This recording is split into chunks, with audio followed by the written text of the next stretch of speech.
Come on in, everyone. Come on in because we are here for the final episode, y'all. The final episode of Married at First Sight, season 17. We made it. We really made it, y'all. This is the end of the road for season 17.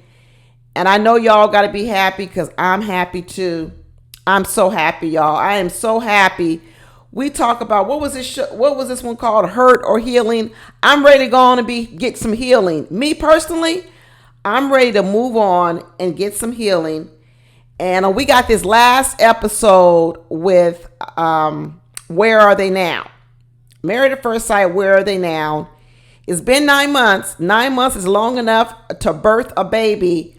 So what kind of baby did these people birth? And we find out that Emily, she ain't birthed no baby of love and happiness. She's still carrying around hate. Emily said it's healthy to have some hate. Emily said it is healthy to still have hate 9 months after she was only married to a man for 8 weeks. Girl, Emily, people get over men that they've been married to for 20 years sooner than 9 months. Some women be over men within 2 to 3 months and they was married for 10, 20 years. And you was married to a man you had never met for 8 weeks. And here we are 9 months later saying you still carrying around hate. You can't wait to see him later down in the years. So when you see him and you hot and you fine and you rich, you could put it in his face about how he missed out on you. Emily's delusional. If we have to count, if we could play a drinking game on how many times Emily calls herself hot, we'd all be drunk. We would all be drunk if we counted all the times Emily keeps calling herself hot and wanted to prove to Brennan just how hot she is. If that's what she's going to make her life mission, it's going to be a lousy life.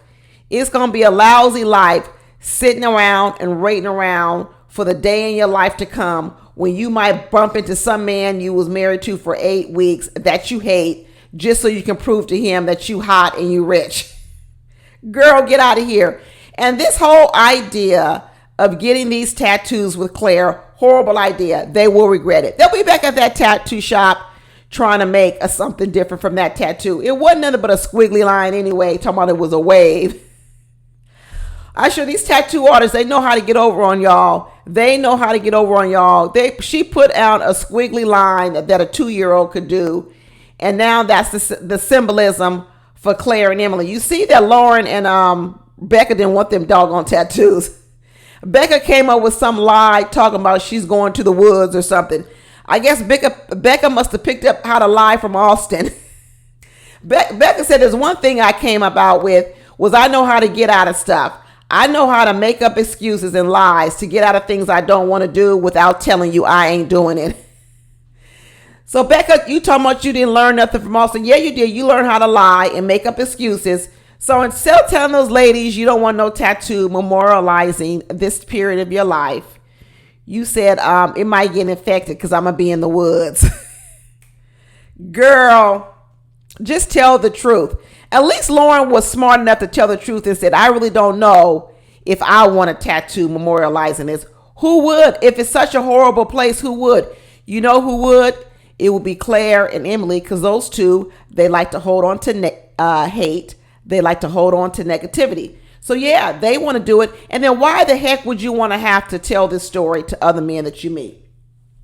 I mean, isn't it common that when you have tattoos, when you meet with someone, the first thing they said, oh, what does that tattoo mean? What does that tattoo mean? Why would you keep wanting to tell this story every time you meet a new person? So you can be the victim, a victim into perpetuity. Your whole life, you can walk around being a victim, talk about how you was done wrong, and then they can come watch the show because this show's going to live forever on the internet. And then they can figure out, no, you batshit crazy. I don't want to be with you. Why bring attention to it, Emily and Claire? Why? Let it go. Let it go. What's the Disney show? Let it go. Let it go. Let it go. Let it go. Move on with your lives. Chloe said these ladies don't want to move on. These ladies don't want to heal. Can y'all believe that Lauren tried to shoot her shot at Michael? She better get behind Austin. She better get behind Austin if she's trying to shoot her shot on Michael, because the flirting going on between Austin and Michael all episode long. I told y'all about Austin, and Michael's just playing with Austin. I do not believe Michael's interested in Austin, but Austin is absolutely interested in Michael. Every time Austin sees Michael, why you got that shirt on? You need to take that shirt off. Ooh, I thought we was going to be the throuple. Oh, whatever, you guys.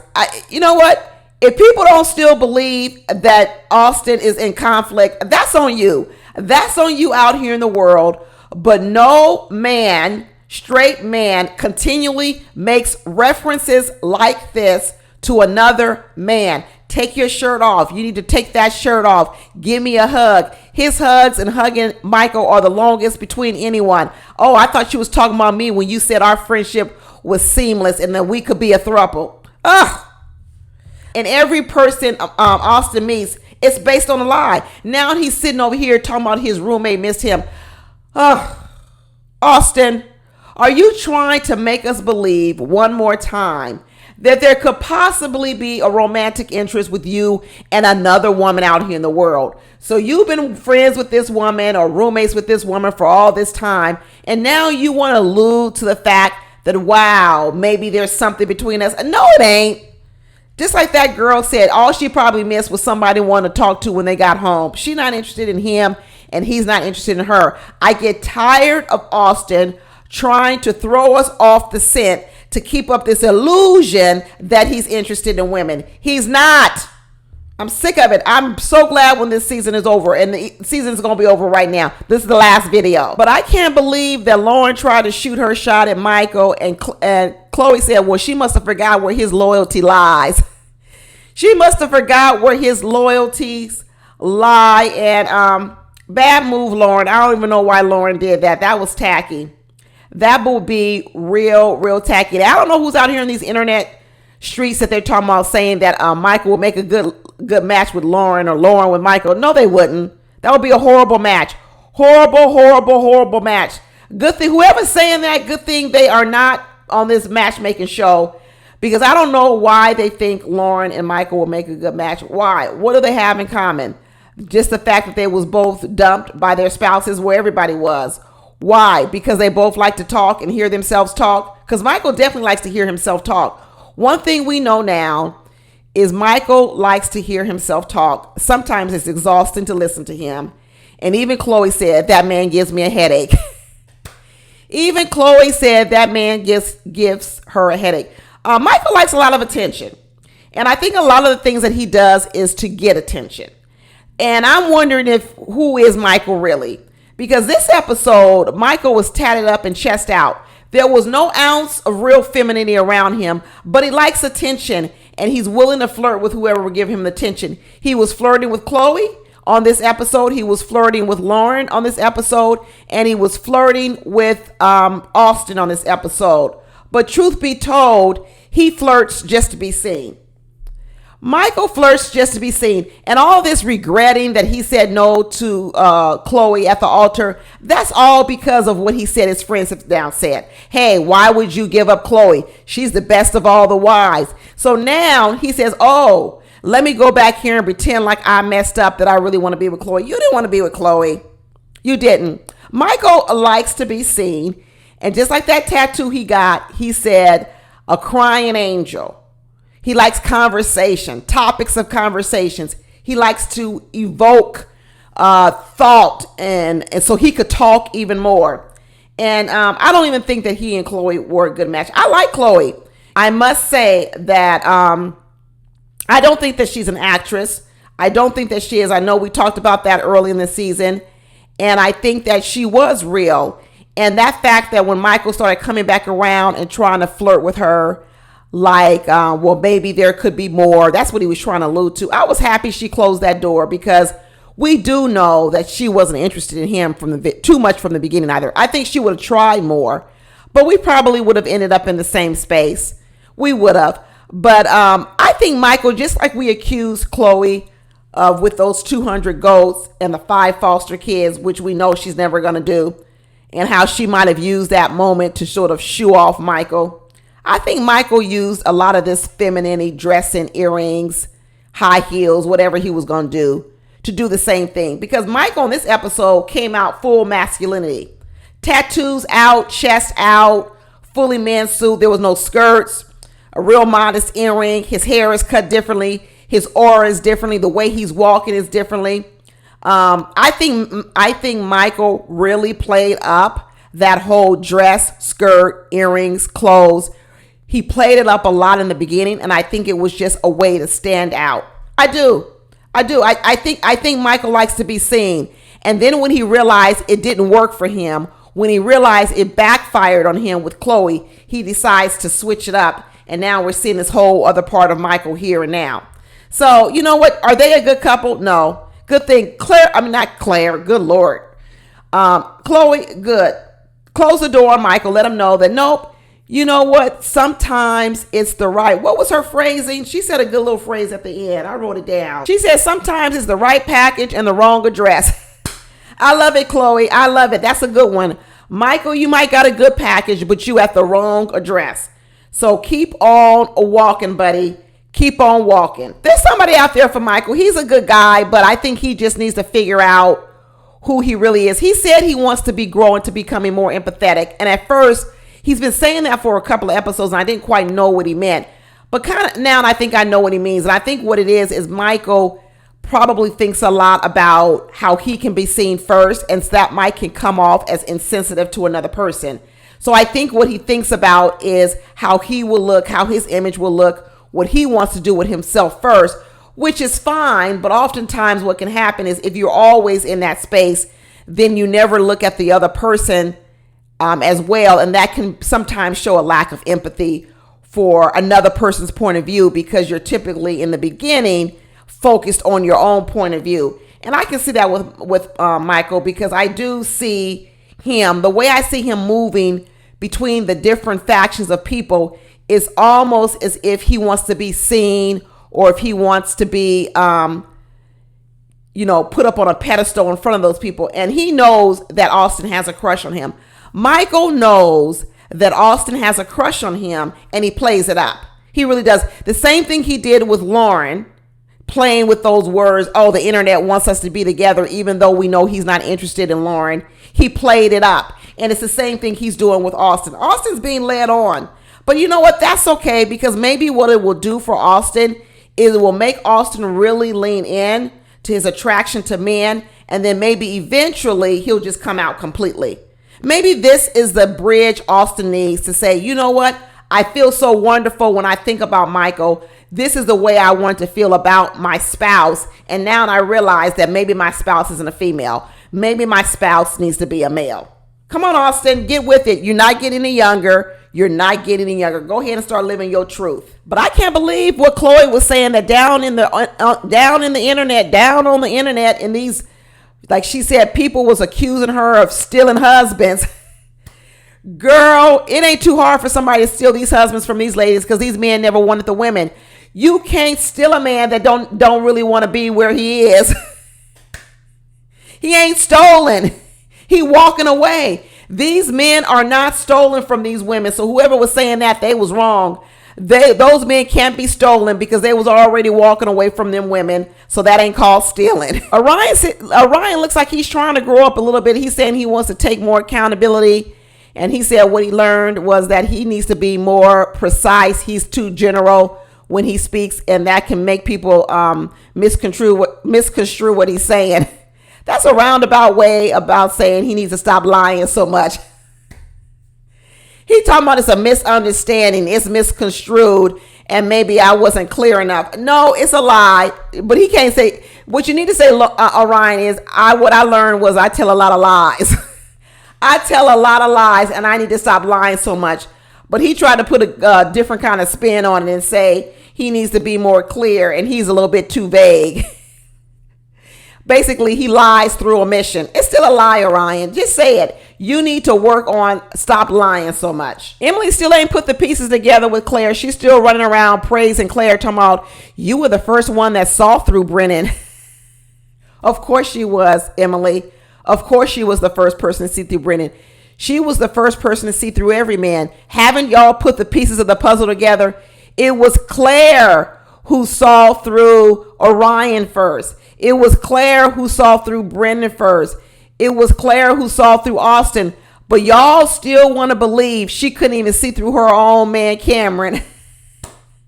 So Claire saw through all the other men first, y'all. But what she failed to see was through her own man. And she was the one that was bamboozled and taken advantage of and tricked. Well, if these ladies just for one moment just think about what they say, they would figure out that Claire is the mole. They would figure it out. But no, Emily's over here getting matching tattoos with Claire. And then she was like, wouldn't it be weird or freaky if we didn't end up being friends forever? Well, get ready.